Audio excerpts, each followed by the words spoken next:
I was 3 weeks away from marrying Emma, my girlfriend of 5 years. The invitations were sent, the venue booked, and my life was exactly on track.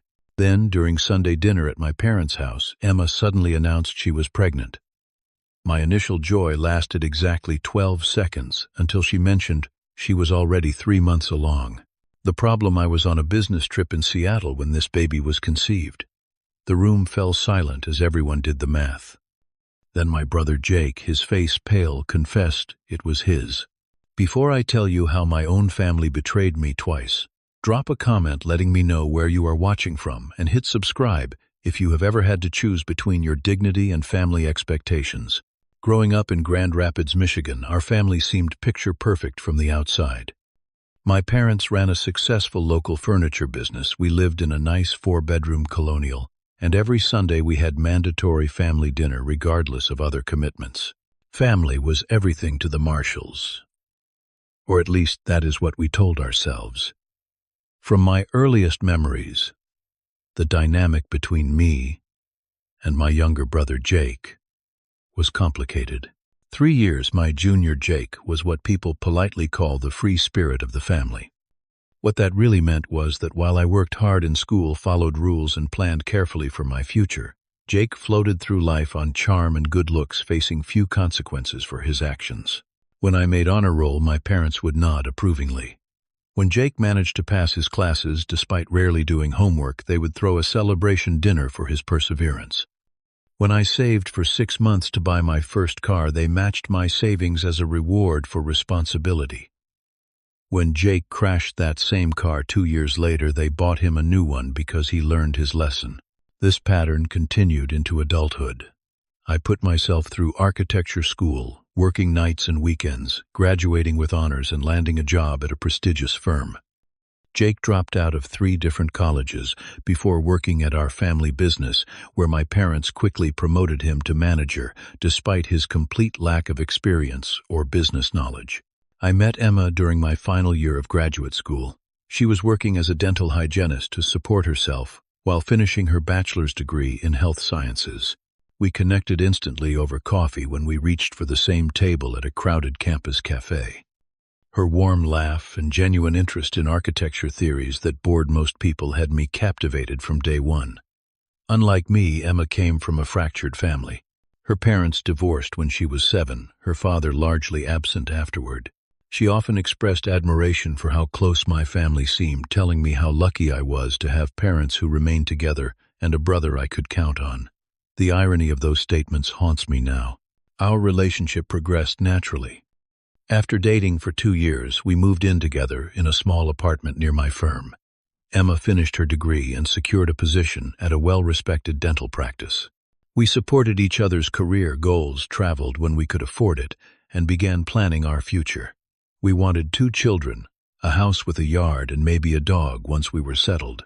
When I introduced Emma to my family, they welcomed her immediately. My mother especially took to her, often inviting her for lunch or shopping even when I was working. Jake and Emma seemed to develop a cordial relationship built around teasing me for my meticulous planning and perfectionist tendencies. I was happy they got along, never once suspecting there could be anything more. After 5 years together, I proposed during a hike up Mount Rainier, Emma's favorite place. I had carried the ring in my pocket the entire trip, waiting for the perfect moment. When we reached a stunning viewpoint, I asked her to be my wife. Her tearful yes and the joy on her face as I slipped the ring on her finger is a memory now tainted by what followed. Wedding planning consumed the next year. My mother and Emma became nearly inseparable, discussing flowers, venues, and guest lists constantly. Jake offered to help with the planning as well, suggesting vendors and even accompanying Emma to tastings when I was unavailable due to work. In retrospect, the warning signs were there. Emma became increasingly distant about 6 months before the wedding. She began finding fault with minor things, picking arguments over nothing, then becoming overly affectionate as if compensating. She started dressing differently, wearing more makeup, and guarding her phone. When I asked if she was having pre-wedding jitters, she assured me everything was fine, just stress from planning. My work at the architecture firm intensified during this period. We were designing a major downtown revitalization project, requiring frequent site visits and client meetings. Some weeks I would be gone for 3 or 4 days at a time. During these absences, Jake was often at our apartment, supposedly helping Emma with wedding decisions. I was too busy to handle. I trusted them both completely. Why would I not? She was the woman I loved, he was my brother, and we were family. Family does not betray family, or so I had been raised to believe. That Sunday dinner, 3 weeks before our wedding, seemed ordinary at first. My mother had prepared her famous pot roast, my father was discussing the Tigers' chances this season, and Jake was late as usual. Emma and I arrived bringing a bottle of wine and the finalized seating chart for the reception. "Just 20 more days," my mother said excitedly as she hugged Emma. "Are you getting nervous yet?" "Not nervous, just ready," Emma replied, though I noticed she did not meet my mother's eyes. Jake arrived 15 minutes late, bringing no apologies but a 6-pack of craft beer. I noticed he barely greeted Emma, unusual for his typically over-familiar style. The tension between them was palpable, but I attributed it to some disagreement over wedding details. Halfway through dinner, as my father was serving seconds, Emma suddenly stood up and rushed to the bathroom. We heard her retching, and my mother went to check on her. When they returned, Emma looked pale, and my mother concerned. "Are you coming down with something, dear?" my father asked, pushing away his plate in caution. Emma looked at Jake, then at me, then back at her plate. The silence stretched uncomfortably before she blurted out, "I am pregnant." For exactly 12 seconds, joy rushed through me. Then she added, "About 12 weeks along." The dining room went completely still. I felt a cold sensation wash over me as I mentally counted back. 12 weeks ago, I was in Seattle for an entire week, presenting designs to city officials. There was absolutely no possibility the child was mine. My eyes met Jake's across the table. His face had drained of all color. My mother's hand flew to her mouth. My father set down his fork with a clank that seemed deafening in the silence. "What are you saying?" I asked Emma, my voice sounding distant and unfamiliar. "I am so sorry," she whispered, tears streaming down her face. "It just happened." "What happened?" My father's voice was dangerously low. Jake stood up suddenly, his chair scraping loudly against the floor. "The baby is mine," he said, looking not at me but at our mother. Emma and we made a mistake. The next few minutes exist in my memory as fragmented images. My fist connecting with Jake's jaw, Emma screaming, my mother grabbing my arm, my father standing frozen, his face a mask of shock, plates crashing to the floor. "Stop it, buddy," my mother shouted, physically placing herself between me and Jake. "Violence solves nothing. We need to talk about this rationally." Rationally, my fiancé and brother had been sleeping together behind my back, created a child, and were now announcing it at family dinner, and my mother wanted rationality. How long, I demanded, looking between them. Emma sobbed incoherently, while Jake mumbled something about 4 months since the engagement party. 4 months. While I was working 60-hour weeks to pay for our wedding, they had been betraying me in my own home. "It was not planned," Emma said desperately. "We never meant to hurt you." "Not planned," I echoed. "What exactly was your plan then, to marry me while carrying my brother's child?" "Buddy, please," my mother interjected. "Let's all take a breath. This is shocking for everyone, but we are family. We can work through anything as a family." I stared at her in disbelief. "Work through this? What exactly does that mean, Mom?" My father finally spoke, his voice strained. "Son, this is a terrible situation, but heightened emotions will not help. Perhaps we should all take some time to process before making any decisions." Their reactions felt almost as much a betrayal as the affair itself. There was no acknowledgement of the magnitude of what had happened to me. Instead, they were already moving towards some kind of resolution that seemed to prioritize everyone but me. I grabbed my keys and jacket. Emma tried to follow me, grabbing my arm and begging me to stay so we could figure this out. I shook her off without a word, and walked out, ignoring the chorus of voices calling my name. That night in a hotel room, I cycled through every emotion possible. Rage so intense I punched a wall. Grief that left me sobbing on the bathroom floor. Disbelief that had me checking my phone repeatedly, hoping this was all some cruel joke. By morning, I was empty, hollowed out, running purely on autopilot. I turned on my phone to find 37 missed calls and dozens of messages.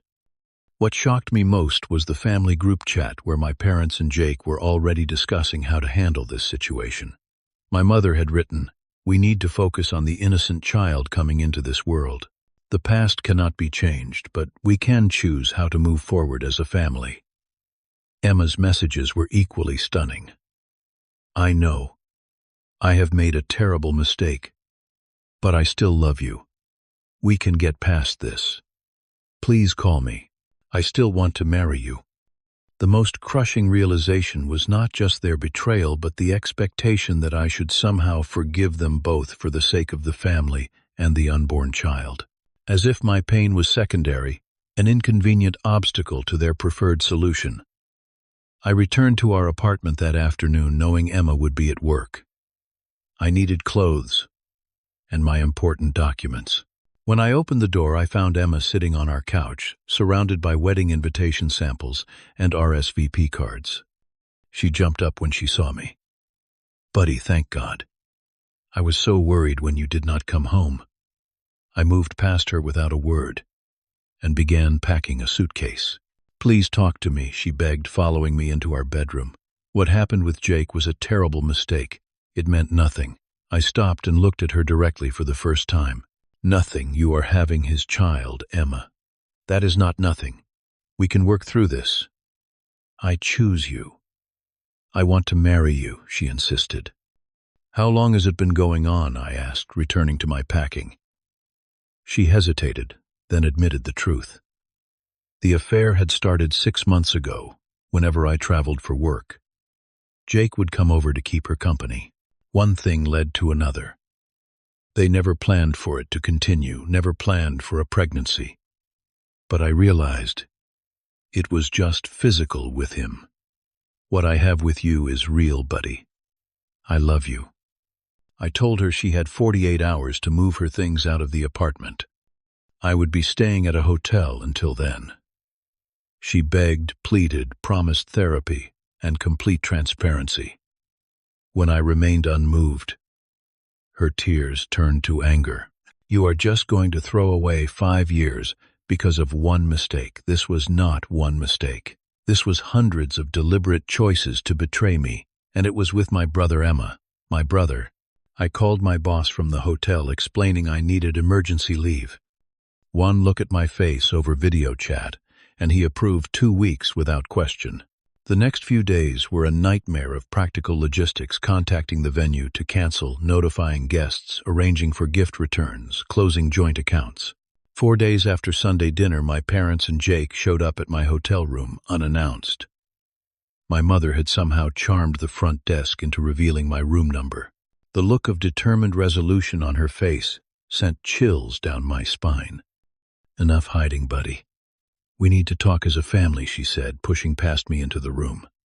My father and Jake followed, Jake sporting a bruised jaw from our last encounter. "There is nothing to talk about," I said, leaving the door open in clear invitation for them to leave. My mother sat on the edge of the bed, arranging her face into what she probably thought was an expression of compassionate wisdom. "Buddy, I know you are hurt. What Jake and Emma did was wrong. But there is an innocent child to consider now." "That is not my concern," I replied coldly. "Of course it is your concern. This will be your niece or nephew. Family." My father cleared his throat. "Son, we understand your anger. But people in town are already talking. Canceling the wedding so suddenly. Emma moving out. Appearances matter. Appearances." I laughed bitterly. "My fiancé cheated on me with my brother, is carrying his child, and you are worried about what the neighbors think." Jake finally spoke, his voice quiet. "I am so sorry, buddy. I never meant for this to happen. I hate myself for hurting you. I noticed his apology centered entirely on his feelings, his guilt. There was no real acknowledgement of what he had taken from me. I am selling my half of the apartment to Emma. I expect to never see any of you again, I stated flatly. My mother gasped. Do not be ridiculous. You cannot just cut off your family over this. Why not? You have always chosen Jake over me. Now you are choosing him again. Why would I stay for more of the same? They left eventually, but not before my mother insisted I come to dinner that Sunday to talk things through properly as a family. Against my better judgment, I agreed, if only to make it explicitly clear where I stood before cutting contact permanently. When I arrived at my parents' house that Sunday, Emma's car was in the driveway. I nearly turned around but decided this final confrontation was necessary. Inside, I found Emma seated at the dining table beside Jake, with my parents standing like sentinels of family unity. What is she doing here? I demanded. Please sit down, buddy, my mother said. We have a solution. Their solution was breathtaking in its audacity. They proposed that Emma and I should proceed with the wedding as planned. We would raise the child as mine, and no one outside the family would ever know the truth. Jake would remain in the child's life as Uncle Jake, but would respect our marriage. The child deserves a stable home with two parents, my father explained, and this way the family stays together. This preserves appearances and gives the child your name, my mother added, as if this were a selling point. I will stay away as much as you want, Jake offered magnanimously. I know I do not deserve forgiveness, but for the sake of my child, I hope you will consider this. Emma reached for my hand across the table. I made a terrible mistake, but I still love you. We can get past this with counseling. I looked at each of their faces, seeing the expectation that I would eventually relent. After all, I had always been the responsible one, the one who sacrificed for family harmony. They genuinely believed I would swallow this final humiliation to maintain their comfortable illusion of family unity. Years of resentment of being the reliable one while Jake got away with everything of my parents' constant favoritism crystallized in that moment. I stood up slowly.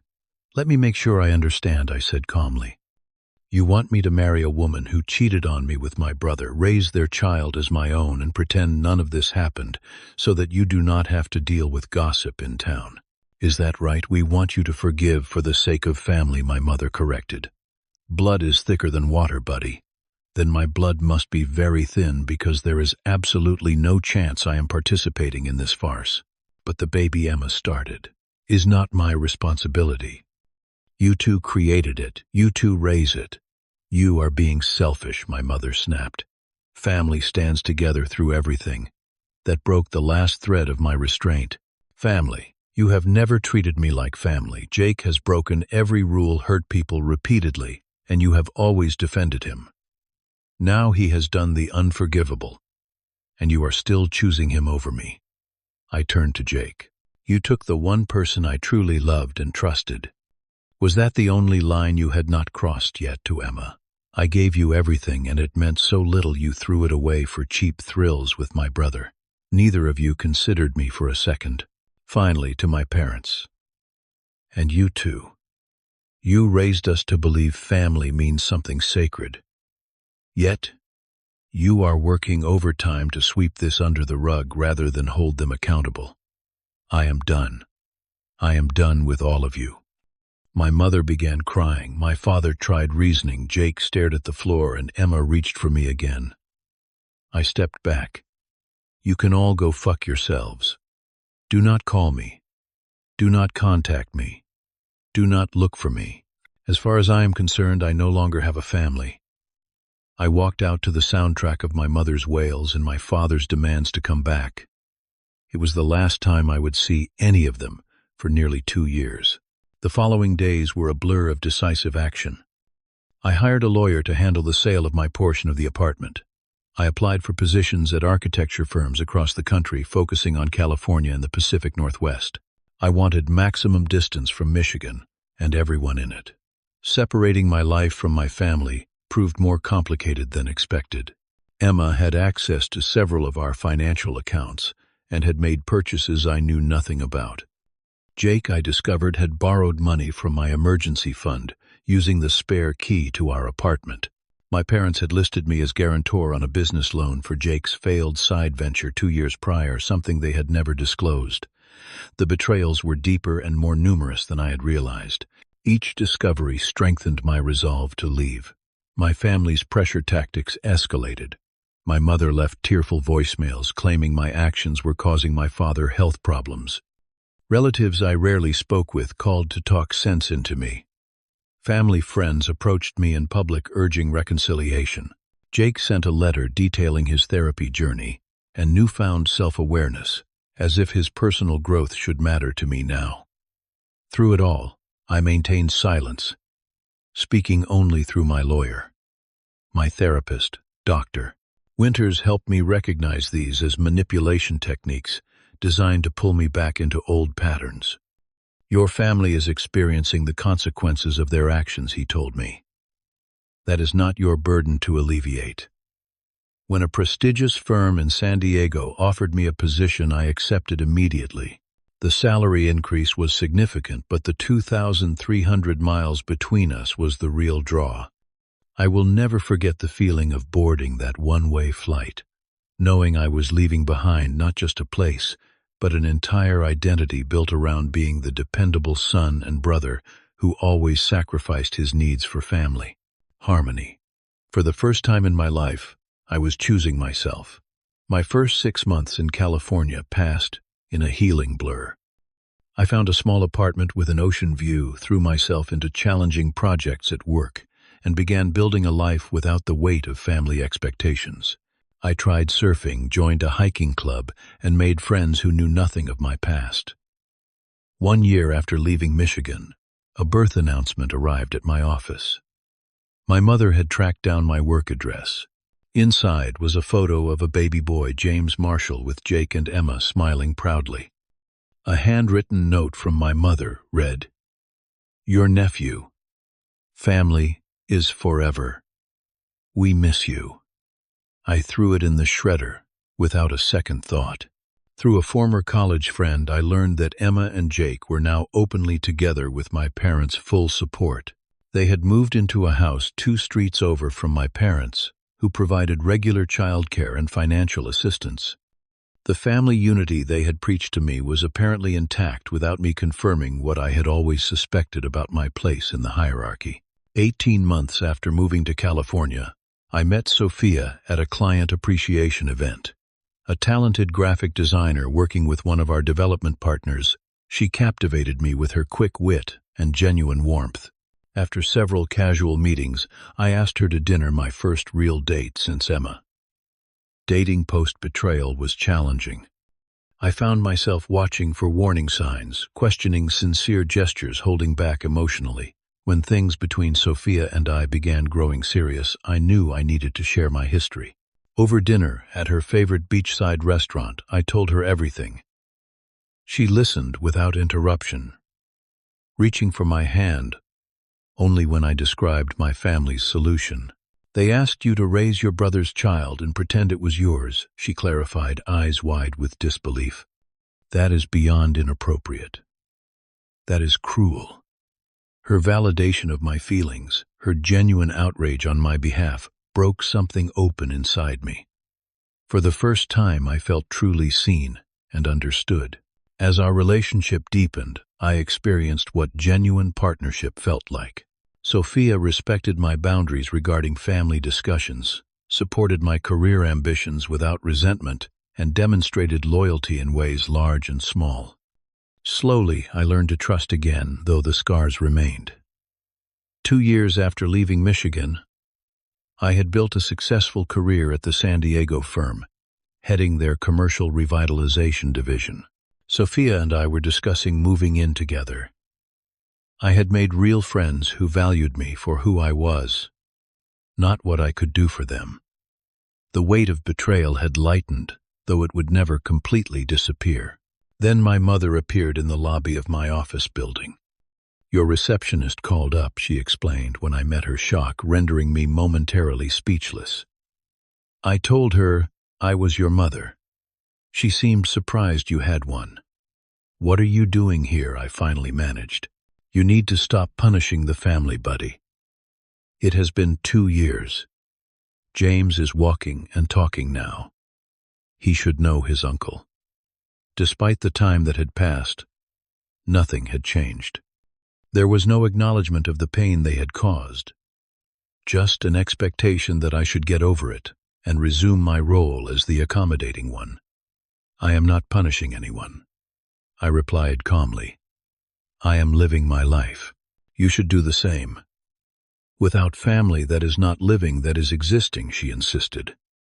I have family, I told her. I have Sophia. I have friends who respect me. I am happy. We are your real family, blood. You cannot just replace us with strangers. I realized then that she would never understand. My happiness independent of them threatened the narrative she had constructed about family obligation trumping all else. I wish you well, Mom. I really do. But my life is here now, and I will not be returning to Michigan or to what you call family. Please respect that, and do not contact me again. She left in tears, but I felt only peace. The encounter confirmed what therapy had helped me understand: real family is built on respect, trustworthiness, and mutual support, not merely shared DNA. Sometimes the most loving thing you can do is release toxic relationships, even those labeled as family. Today, Sophia and I are engaged planning a small ceremony on the beach next spring. My life bears little resemblance to what I once thought it would be, but it is authentic and mine. The most valuable lesson from this painful journey was learning that I deserve loyalty and love without manipulation, and sometimes ensuring that requires walking away from those who cannot provide it. Have you ever had to choose yourself over toxic family expectations? Share your experience in the comments below. If my story helped you recognize unhealthy patterns in your own relationships, please hit that like button and subscribe to my channel for more stories about setting boundaries and finding peace. And if you know someone struggling with family pressure to accept the unacceptable, share this video with them. Remember, sometimes the family you build is more important than the family you are born into. Thank you for listening to my story, and I wish you the courage to choose your own well-being, even when it is the hardest choice to make.